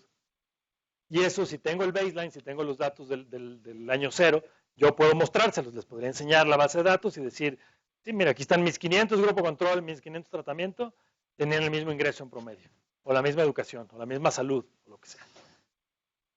Y todas las variables, ¿no? Así como les enseñé estas de ingreso, etcétera, tendría que enseñarles todas las variables y tendrían que ver prácticamente en todas, se puede ir por casualidad, unas cuantas, ¿no?, que no sean exactamente iguales, pero tendríamos que ver eso. Tendríamos que ver si hicimos una cuestión aleatorizada, que son iguales en las variables observables, por lo menos. Ya las observables no observables podría ser un problema, pero no.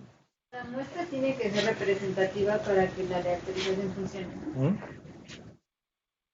Digamos, tampoco no tenemos tiempo de meternos como toda una sesión de experimentos, pero sí, claramente aquí el paso, yo estoy ya tomé estos 1000, pero en realidad tendríamos que tener un paso mucho más atrás, ¿no? Decir, bueno, ¿sobre quién quiero aprender, no? ¿Sobre quién quiero hacer inferencia en esta muestra? Quiero tener una muestra representativa de la población, pues entonces voy a seleccionar primero esa muestra representativa de la población. Y luego voy a decir, a la mitad de esa muestra representativa, a la mitad sí le doy el programa y a la otra no, para poder hacer este tipo de cosas. Pero la idea es como muy simple, ¿no? O sea, si lo hice aleatorio, el programa de veras funcionó bien y fue aleatorio, pues ninguna de las características del individuo tendría por qué afectar que tenga o no el programa. Él no lo decidió, no pudo hacer nada para tenerlo o no tenerlo. Eso yo decidí quién lo tenía y quién no. Y por otro lado, insisto, si está bien hecha la aleatorización, las variables observables tendrían que ser igual entre los dos. Entonces genera un grupo control que resuelve los problemas que teníamos antes, ¿no? Que eran, ¿qué tal si tal o cual cosas son distintas? No, pues en todas las cosas que me puedes preguntar, todas las variables que yo pregunté en mi encuesta, en todas son iguales. Podría argumentar, seguramente también son iguales en las que no observo. Entonces, si está bien diseñada, me va a dar una estimación, ¿no? Que ya no tiene sesgo. Hay una serie de supuestos, y ahorita hablamos un poquito de eso, ¿no? Entre ellos, el nombre técnico es estabilidad del valor del tratamiento, ¿no? Suena como muy fancy, en realidad lo que quiere decir es que no hay, el efecto que el programa tiene en mí no depende de que mi vecino reciba o no el programa. Entonces no hay como esta contaminación entre comillas. Entonces, ustedes imagínense que hacemos este programa y yo escojo de manera aleatoria la mitad de la gente que está y la mitad que no. Entonces, que tú tengas el programa no tiene ningún efecto en el outcome o en la Y para ella que no lo tiene. Y al revés tampoco. Entonces, no hay esta contaminación. Ahorita vemos a qué me refiero de una manera más concreta con eso. Entonces, lo ideal, como les decía, es tener una línea base, es un año cero. Nadie tiene el programa. Entonces yo conozco la variable que me interesa. Vamos a suponer que quería afectar el ingreso de manera positiva. Conozco el ingreso de los 1000 individuos. Y conozco la edad, y conozco el género, y conozco todo. Aleatoriamente los separo y entonces veo el ingreso de 500 y 500 y en promedio el ingreso es el mismo. Los grupos están bien balanceados. Estaban bien aleatorizados. Ahora sí, aplico el programa. Cualquier cambio que yo vea en el ingreso, podría decir, pues este cambio se debe al programa. Porque en el año cero eran iguales, yo lo aleatoricé y solo le di a unos, pero lo escogí de manera aleatoria. Si hago eso, entonces puedo sacar una simple diferencia de medias. Y sí, pero porque yo lo controlé, porque yo lo hice aleatorio. Sí, está clara esa idea. Ahora, en la práctica puede haber un montón de problemas. ¿No? Puede haber problemas con la implementación y puede haber problemas que hay cosas que no se pueden aleatorizar. Déjenme hablar brevemente de estos problemas, que es una violación a este supuesto que mencionaba hace un momento. Uno de ellos es la contaminación del grupo control. ¿A qué nos referimos con eso? ¿No? Que es alguien que no recibió el programa, pero podría haberse beneficiado de que otros lo hayan recibido. O podría haber sido visto afectado de manera negativa de que otros lo hayan recibido. Imagínense que hablamos de algo como más sencillo, más sencillo en términos de que no es algo que va a cambiar el ingreso, es por ejemplo, una campaña de información sobre los beneficios que tiene que las madres amamanten a sus hijos. Entonces, si le das la información y quieres ver si la información va a cambiar el comportamiento de la gente y si va a tener un efecto positivo en la salud del niño. Entonces, escoges un grupo aleatorio y le das la información a ese grupo. ¿Cuál es el problema de hacer eso con ese tipo de cosas? Bueno, que si hay comunicación al interior de la comunidad, por ejemplo, pues aunque una mujer no haya recibido la información, pero si conoce, si su hermana sí lo recibió, pues seguramente se va a contaminar el grupo control, porque la hermana le va a platicar lo que aprendió sobre las ventajas de amamantar a los hijos. Entonces, ese es un programa que difícilmente podríamos aleatorizar. Es un programa de información a un nivel muy local, todo el mundo se va a enterar de lo bueno o de lo malo, ¿no? Lo puedo aleatorizar a lo mejor a nivel comunidad y que estén muy lejos unas de otras, pero a lo mejor ya no van a ser tan comparables. Hay un montón de este tipo de cosas. Otro programa que lo que hace es pagarle, ¿no?, a lo mejor un pequeño incentivo a la familia para que mantenga a sus hijos en la escuela, ¿no? Y lo hago de manera aleatoria, en distintas comunidades. ¿Qué podría pasar? Pues a lo mejor, ¿no?, resulta que el amiguito que no recibe el programa, ¿no?, que no recibe este pago, pero su mejor amigo sí está, ya ahora va más a la escuela, ¿no?, porque él sí está recibiendo el pago y los papás lo mandan a la escuela. El que no lo recibe, ¿no?, pues ya se aburre porque no tiene nada que estar haciendo solito, dado que el amigo va a la escuela y entonces decide también ir a la escuela. ¿Sí? Entonces hay una contaminación del grupo control en su comportamiento. No le están dando el programa, pero ya no tiene incentivos a quedarse en la casa jugando porque ya no tiene con quién jugar porque el amiguito está yendo a la escuela. Entonces hay un montón de cosas que pueden contaminar los programas. La aleatorización. Este es como, insisto, como lo más grave, ¿no? Hay otras cosas, ¿no?, que tienen que ver con la duración. A lo mejor la gente se da cuenta que es una especie de experimento y entonces va a reaccionar distinto a algo de corto plazo que si fuera de largo plazo. Puede ser demasiado específico, ¿no? Entonces a lo mejor es algo que lo hice muy bien, lo aleatoricé en una comunidad en la Sierra Oaxaqueña y entonces aprendo un montón que en esa comunidad el grupo control sí se ve afectado por el grupo de tratamiento sí tiene un efecto muy importante por el programa, pero resulta que era tan específica las características de esa comunidad que no aprendí nada de todo el país, ¿no? Entonces, tengo que tener mucho cuidado qué aprendo, ¿no?, qué tan representativo era mi grupo para ver qué tanto puedo aprender de él. Estas son cosas más, no suceden tanto con estos experimentos, es más en general con experimentación, que es dos tipos de comportamientos de cuando la gente se siente observada, ¿no? Entonces, si yo soy el grupo control, me doy cuenta que soy el grupo control porque sé que algo está pasando con los demás. A los demás les dieron algo que no me dieron a mí. Entonces yo puedo cambiar mi comportamiento, simplemente porque estoy tratando de reaccionar a lo que estoy viendo, ¿no? Entonces llegaron estos investigadores, hablaron con un montón de gente y veo que hay algunos que les dieron un microcrédito y está pasando algo. Entonces yo cambio mi comportamiento simplemente porque me siento observado.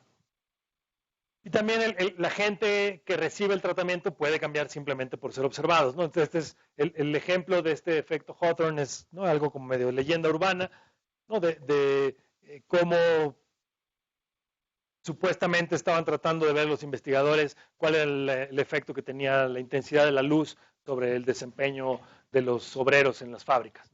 Entonces van a una fábrica y, ¿no?, aumentan un montón la intensidad de la luz y toman medidas sobre qué está pasando con la gente. Luego van a otras y la hacen muy tenue, ¿no? Tienen todo medio oscurito y también toman notas. ¿Y qué descubren? Pues que si la luz es muy intensa, la gente trabaja más. Si la luz es muy tenue, la gente también trabaja más. ¿Qué es lo que estaba pasando? Pues simplemente que se sientan observados, ¿no? Si ves que está el capataz o el dueño de la empresa o quien sea el gerente, ¿no?, con alguien más ahí viéndote y tomando notas, pues entonces te pones a trabajar porque te están observando. Entonces ese tipo de cosas pueden suceder. No es lo que más preocupa en los experimentos sociales o en las partes de la aleatorización, preocupa más esta parte de comunicación, ¿no? Igual un programa de microcrédito, imagínense que solo un grupo de gente tiene derecho al microcrédito, pero uno de esos miembros que tiene derecho al microcrédito en realidad no lo quiere, porque no tiene ningún proyecto, pero sabe, ¿no?, su hermano o su mejor amigo sí tiene una muy buena idea, pero cayó elegido en los que no tienen derecho, ¿no? Entonces se inscribe, pero en realidad el que va a recibir el microcrédito en la práctica no es él, sino el amigo, ¿no? Y entonces le pasa el dinero al amigo y el amigo lleva a cabo algún proyecto productivo, le va muy bien, aumenta el ingreso y eso pues tiene un efecto. ¿Por qué? Porque yo mido el grupo de tratamiento, les di dinero y veo que algunos no cambió nada su ingreso, veo el grupo control y en algunos les fue mejor y entonces estás cancelando el efecto. ¿Por qué? Porque lo contaminé. Siempre que hay gente, es muy probable que se contaminen los grupos, ¿no? Que nos hablamos, nos comunicamos. Entonces, esos son temas más fuertes. Luego hay unos que lo hacen más difícil. Este es equilibrio general, quiere decir, si el programa es demasiado grande y va a cambiar por completo la estructura de precios en una economía, es muy difícil hacer un experimento, ¿no? Imaginen que queremos ver, ¿no?, qué pasaría si hacemos un impuesto que va a afectar a todo, ¿no?, a algún bien de consumo, ¿no? Vamos a suponer que le ponemos impuesto a la leche o una cosa así, pues puedo hacer un experimento chiquito y ponerlo en una comunidad. Lo que aprendo de eso no va a ser muy útil, porque los efectos reales de ese programa se van a ver cuando lo aplique todo el país y cómo cambia toda la gente en el país su comportamiento. Entonces, no me sirve hacer un experimento de algo que eventualmente va a afectar a toda la población. Más interesante es que hay cosas que no se pueden aleatorizar, ¿no? No se pueden porque el programa no se va a poder, porque políticamente es inviable o porque realmente no lo puedo hacer. Imaginen que tenemos un programa de promoción, ¿no? El que existió algún tiempo de 3x1, ¿no? Para las remesas de los migrantes. Entonces quiero ver si le doy, ¿no? si incentivo que los migrantes manden sus remesas a las comunidades de origen a través de decir, por cada dólar que tú mandes, yo voy a poner, el gobierno estatal va a poner uno, el federal otro y el local otro, ¿no? Entonces quiero generar mayor número de remesas a nivel comunidad. Eso no lo puedo aleatorizar, no puedo decirle a alguien, tú sí vas a migrar y tú no, ¿no? Y tampoco puedo decirle, y tú vas a migrar, tú sí le vas a mandar dinero a tus papás, pero tú no. No puedo, no, hay un montón de cosas que no se pueden hacer así.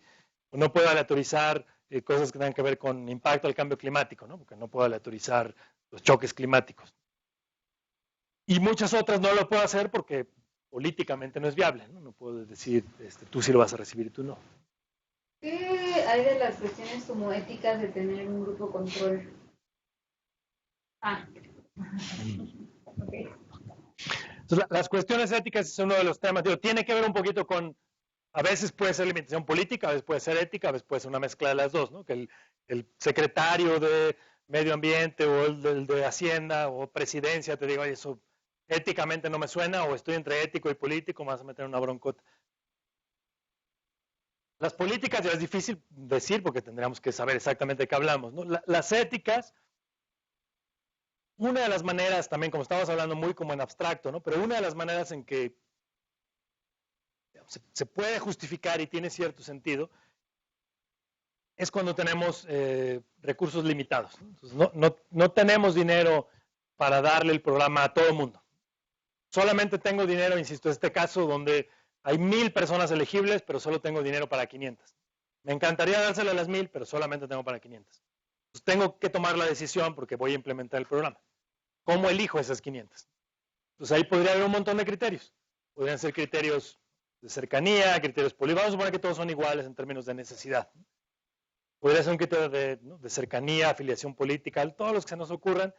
Y alguien ahí podría decir, pues lo más justo, entre comillas, y se podría debatir, es que sea aleatorio, ¿no? Dado que son iguales en sus características observables, pues vamos a decir aleatoriamente a quién se lo damos, ¿no? Ese es un poquito una de las justificaciones.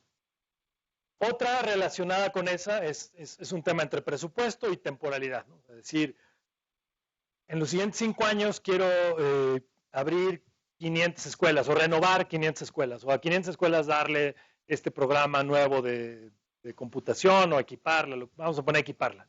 No, quiero equipar estas 500 escuelas. No tengo dinero ni me da tiempo de hacerlo ahorita con todas. Voy a empezar con 100 este año, 100 el siguiente, 100 el siguiente, 100 el siguiente, y al cabo de los 5 años ya todo el mundo va a tenerlo. ¿Cómo decido con quién empiezo? Pues puedo hacer de manera aleatoria quiénes son las primeras 100 que lo reciben, qué 400 se van a quedar como grupo control, y luego escojo entre esas 400 quiénes son las 100 que lo reciben en el segundo año y así me voy. Y eso también me daría una estrategia experimental, aleatoria. Entonces no estoy diciendo que sea perfecta esa justificación para temas éticos, pero es una de las más comunes, ¿no? O sea, si no tengo dinero para dárselo a todo el mundo, tengo que tomar una decisión de cómo dárselo a algunos cuantos y podríamos decir, bueno, aleatoria a lo mejor es mejor que otras.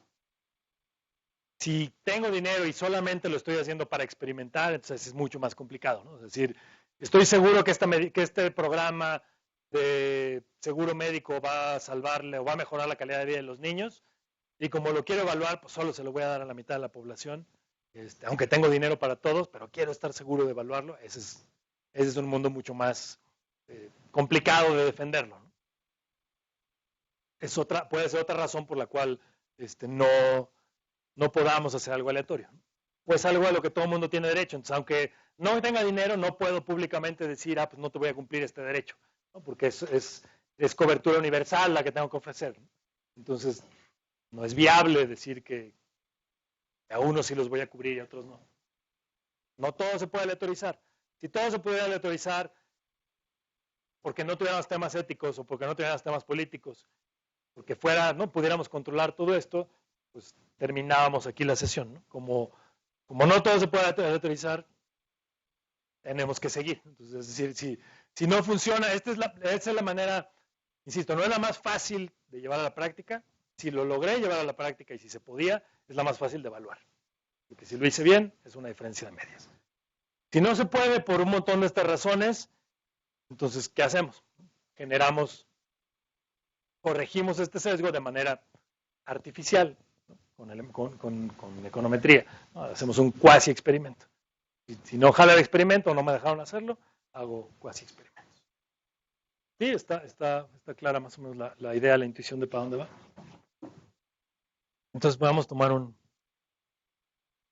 pequeño break para que luego los bombardee con lo que falta, que insisto, ¿no? Mi intención es más, ¿no? La parte intuitiva, que sepan por dónde van los nombres de los distintos métodos. Y bueno, si alguien los va a usar o ya los conoce, pues lo recordará, y si no, que le tenga la curiosidad de, me acuerdo que este era, voy a buscarlo, voy a aprender más de él. No es el diplomado en evaluación de impacto, es una probadita evaluación. Pues, si les parece. ¿Cuándo abren el otro diplomado? ¿Perdón? ¿Cuándo abren el diplomado de evaluación? No sé, no está. Pregúntenle a. No sé quién coordina ¿canceló? Se canceló este año. El otro se canceló, sí. ¿Mil? Emil, creo que no sé quién coordina oficialmente el otro se canceló. No había suficiente gente, entonces hay que esperar. Sí, el otro se canceló. Pero bueno, entonces, si les parece, tomamos unos 10 minutitos para cambiar un poquito el chip y regresamos con esto.